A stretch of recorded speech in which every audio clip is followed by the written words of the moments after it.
So I'm queuing for tickets today for, I think it's called Hillsland concert. Opens at 10 o'clock, it's 10:30. I haven't done this for a long time, queuing for tickets. They don't start selling tickets till 12 o'clock, 10:30. They're already started selling tickets, and there's 400 people in the queue. 400. Okay, so just one of those things. I have to wait, and I have to get to the end of the queue.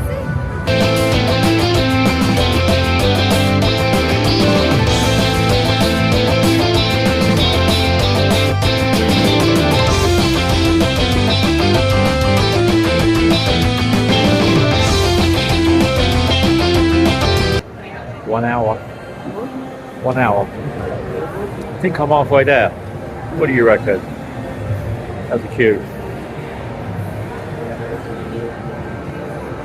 And the queue behind me is a long way.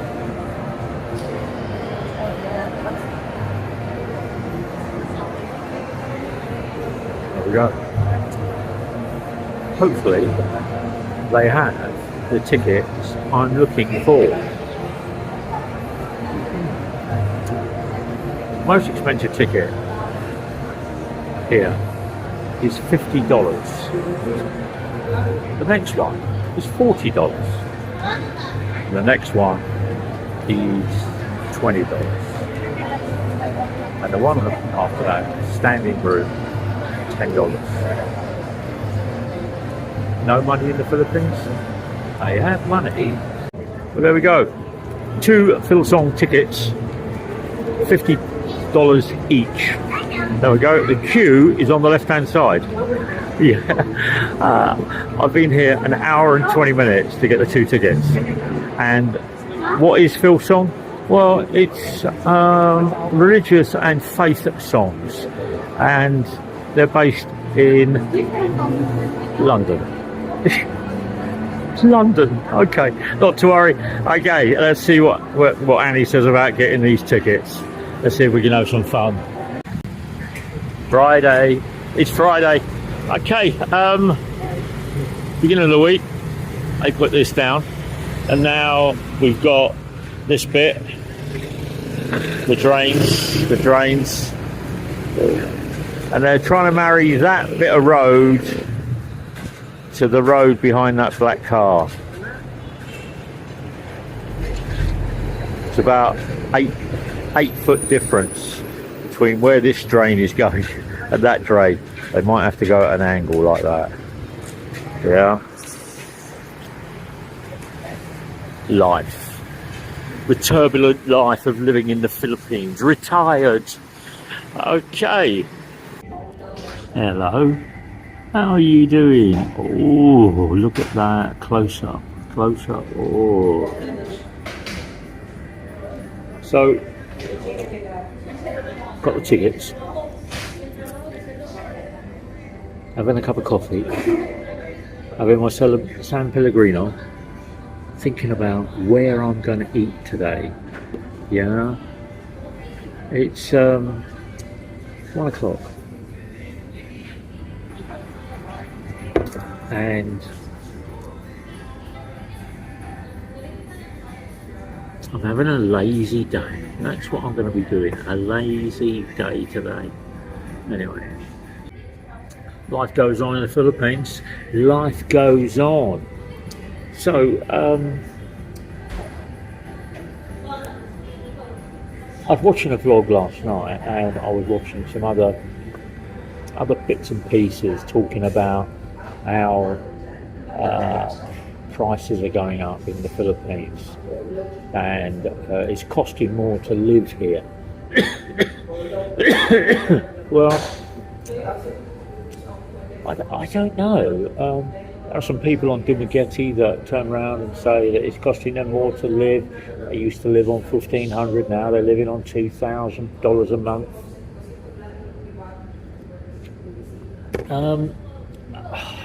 I don't know. The only people can actually tell tell if you're actually spending more money or it's costing you more to live. It's you, isn't it, really?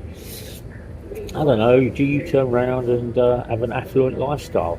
The one thing that what gets me is that people turn around and have this saying, come to the Philippines and live like a king.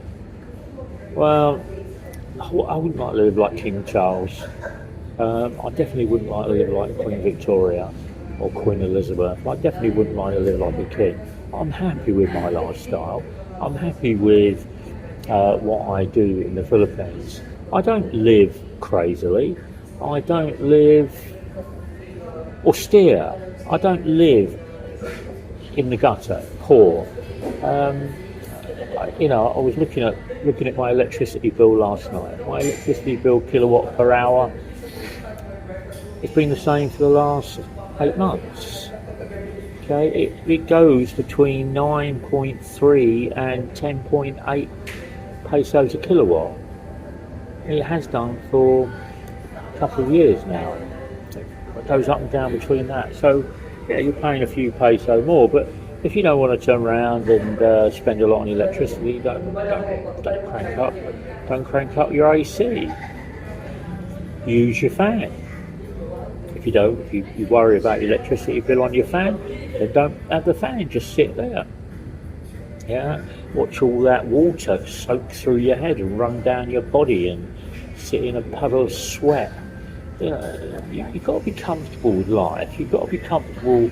You've worked hard all your life and you've come to the Philippines to turn around and retire. Yeah, or you've come here to travel, or you don't want to be travelling as though you're a third world new age traveller living in a tent on the side of the road. Or some people do, some people I don't condone it. I couldn't do it. It doesn't sit with me. I enjoy going out and I enjoy having a cup of coffee and I enjoy turning around and sitting. The reason why I come to the mall and I joke with my friends is that if I'm at home sitting at home, then I'm going to put the AC on. And if I'm going to put the AC on, it's going to put my prices up, and my electricity bill is going to go up, isn't it? It's going to go to around about £3,500 a month. Whereas I come to the mall, it's air-conned and I keep cool in the mall. Not just a loony Brit, huh? Not just a crazy foreigner. Some method in my madness. Anyway, I did some shopping at the beginning of the week, and I spent around 4,000 pesos. I didn't get any protein. I'm going to go shopping tomorrow. I'm going to buy some meat tomorrow, but I've just walked around the mall. Chicken wings, same price. Diced pork, same price. Shrimp, same price. Malasugi, same price. Tuna fish, a little bit up. Only by about 10 peso a kilo. So it's not much, is it? But Annie likes the mutambaka, which is the same price, and you can set your clock by the prices here. They are running a sale at the moment, and I find this with sales in the malls. If there is a sale, then the food outlets will put up their prices of their drinks, not their food, but their drinks. Because if you're in the mall, I think there is a hidden contract between the outlets to buy the drinks and the soft drinks and the sodas from the mall, from the supermarket. Okay, and then the mall, if they're going to have a sale, and that's going to affect their bottom line, what they do is they put their prices up in the supermarket, which then means that the food areas in the mall need to increase their prices. So there is a sale on at the moment, and the Coke and the Pellegrino and the coffee has all gone up. The food prices just stayed the same. That's French bakery, that's tea and coffee bean, that's udon noodle, and that's Shakey's. They're the 4 places I've looked at today, and their meals have gone up, and they went up on Tuesday. The sale was announced on Wednesday, and today's Friday. Maybe that's why it's fairly quiet here today. Yeah, it's 1 o'clock. What do you reckon? There we go. I can vlog here without National Privacy Committee getting on my case. Yeah, it's 2 people there, 2 people over there, and that's it. You know, so maybe it's because it's coming up to the weekend, I don't know. It's normally busy on a Friday afternoon, a Saturday and a Sunday. Everybody comes to the mall to do some exercise and let the children run around. But yeah, house prices on rentals. Let's deal with rentals at the moment. House rentals, you can get a 2-bedroom property for around about 18,000 to 27,000. This is the same. And I get these prices from La Mude and from Marketplace. So depending where you want to live, whether you want to live up near Communal, up near the airport, or you want to live out in Cabatian, or you want to live in Toril, or you want to live Calinan, or you want to live Pequeno Grande, or you want to live down in Bancal, or you want to live down in Bacaka, or you want to live in Sasa, or Pampanga, or Agdal. You get prices for the level for the area you're living in. So you can get a small what I call a bed set, but it's a room, and the toilet and the bathroom will be down the road, and you just have a fan and a light and a mattress in the corner and a little plastic container to put your clothes. You can get that for 3,000 a month, or you can go and stay down in Bacaka. El Rio will turn around and rent you a property for around 5,000 to 7,000 a month. It's a gloss blue coloured room with a little kitchen, a little rice cooker, and it does what it does really. But if you turn around and damage anything, the deposit you put down, you'll lose it all, and you won't get your deposit back. So it's quite harsh, some of the places you go to look at to rent. A friend of mine has just rented a property or an apartment up in Nova Tierra. It's unfurnished and he's happy with it. It could be a little bit bigger and he might move on to something a little bit bigger, but you know, he's got to furnish it and he puts the deposit down and he goes from there, and it costs him what it costs him. So yeah, if you want a 3-bedroom property, it's going to cost you anywhere from 25 to 45,000 a month. That's peso, that's not dollar. And you get 52 peso to the dollar at the moment, and you get 77 peso to the pound at the moment. So well, you can work out how much you're going to pay a month. You know, the electricity is going to be about 3,500. You know, the rent's going to be around 20. Your food shopping is going to be around 4, 5 or 6, depending on how much you eat at home, depending on how much you want to buy foreign items. Live local, you can turn around and get the market foods cheaper. You get the vegetables a bit cheaper. Protein, if you want to be a vegetarian, do the veggie market, fruit market, the nut market. So you can keep it low. Then if you want to turn around and you want to make your own coffee at home, you can make your coffee for around 3 to 10 peso. If you come out, it's going to cost you 80 to 100 peso.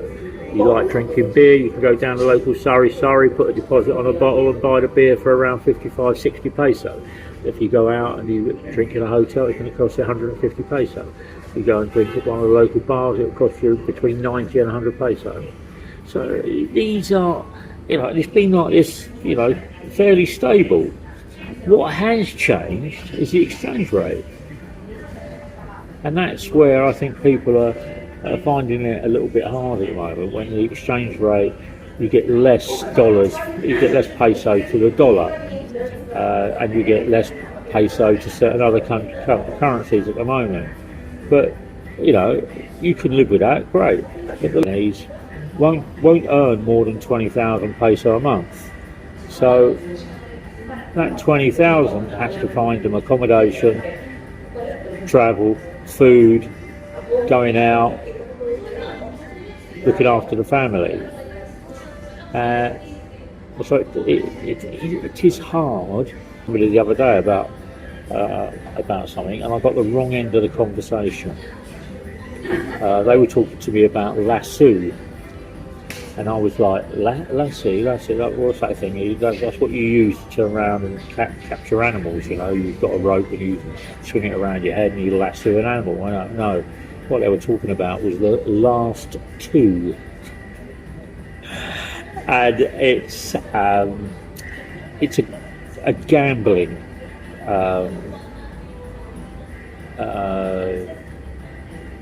comment. It's if you've got 5 numbers in the lotto or the piso here in the Philippines, you can actually go to gambling places here behind malls, or they're supported by the local business people. They're not legal, they're illegal, and the last 2 numbers out of the piso, out of the lotto, drawn lotto, you can bet on the last 2, and I thought they were talking about lasso. And I was having this conversation, trying to work the conversation out in my head, not realising I made myself look a right tosser, a right idiot, because I didn't understand what the last 2 meant. It wasn't lasso, it was the last 2. So they bet on the last 2 numbers of the piso, which gives them, and you can bet 5 peso, 10 peso, 20 peso, and 2 numbers gives you a higher risk level. 1 number gives you a lower risk number. So there is this 10%, 50%, 20%, 30%, and people make a lot of money at it. People make a lot of money at it. And this guy I was talking to in the bar was explaining it to me, and after about an hour, I got the gist of what he was explaining, and he was writing it down for me. And then Annie came back from the school, and she explained what it was, because friends of hers that work out in the province, they have these little gambling kiosks in the back of garages or the back of the convenience store, and people go round the side, and at the back there is a little gambling place. Look around and go, whether I should be talking about this on a vlog, I don't really know, but anyway. So yeah, it's the last 2, lasso. God, I get myself into some trouble sometimes.